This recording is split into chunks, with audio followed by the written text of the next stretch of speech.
gudoomiyaha golaha wakiilada Somaliland Baashe Maxamed Faarax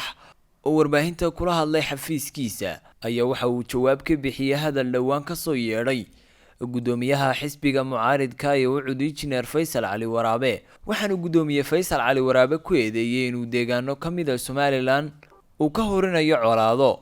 hadalka Faysal maaha qof caadi ah suuqa jooga waxa weeye waa gudoomiye xisbi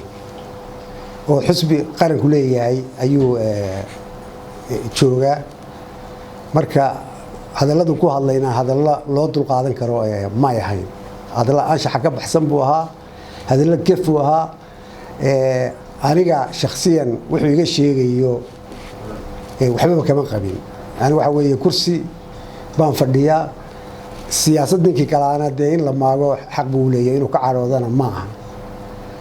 saxaafadana kuma badniyo waxaan jecelahay waxa weeye aniga la maagi maayo waxa la maagayaa kursiga aan ku fadhiyo sida ay tahay haddana waxaan ku fadhiyaa kursi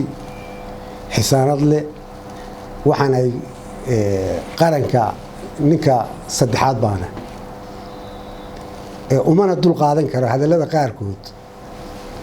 wax loo dul qaadan karo ma aha waxa weeye qodobka ugu horeeya ee uu ka hadlay waxa kamid ah isku dirka beelaha Somaliland Faysal waa ku ogaay inuu necab yahay hartiga iyo daaroodka inuu necab yahay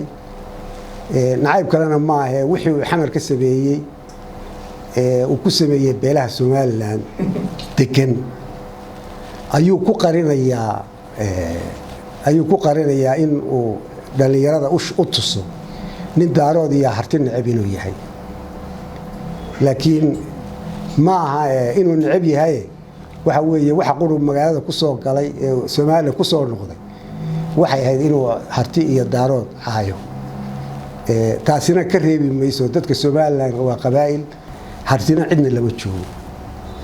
ninkii aan la joognayo lagu fasax cidaan la joogno iyo cidaan magan u nahay dal iyo dad baanu leenahay waana ogsoon yahay dal iyo dad baanu baxay cidaanu marti u nahay ma jirto wuxuu kaloo sheegayay kuwa gurigiisa ku dhuumanaya wuxuu yiri gurigayay ku dhuuntaan anagu ma ogin kuwa guriga ku dhuumanaya laakiin cid baan bal u diri doonaa waxaan ogaan doonaa nimanka hartiga gurigiisa ku dhuumanaya waxa weeye wixii halka ka dhaca ku dhinta dagaalka uu horinayo Faysal kaga qorlugud iyo dad mankaaba ku kuwaabinayo dalkiina baa la haystaaye xoreeya hadii wax ku dhintaan isaga mas'uuliyadda qaadaya sababu laba beelood oo Somaliland dhexdooda isku diro waa wax la yaab leh waxaan u maleynayaa haduu qorlugud iyo coodile waa la wada degaa waa degaan Somaliland cid waliba waa tagtaa sabab maanta uu isugu diro laaya waxay la tahay tan ceelaf weyn dami weydana inuu Faysal ku lug leeyahay Baashe Maxamed Faarax gudoomiyaha golaha wakiilada Somaliland oo hadalkiisa sii wata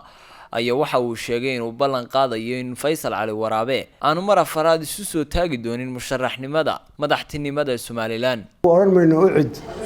sharciga loo diidaya laakiin ahaan maayo gudoomiye Faysal gudoomiye xisbi sidan uu yahay ku ahaan maayo saddex doorasho kale saddexdiiba waa dhacay waxay markuu doorashadii hore dhacay inuu tii labaad haduu dhacay risaan kale haduu sharaftiisa magaciisa dhowranayo oo dadka u baneeyo dimuqraadiyadna uu ka hadlayaa waxa inuu baneeyo kursiga oo dadka kale jaansiyo laakiin cid uu siinaya ma jirto hadda mid afraad booba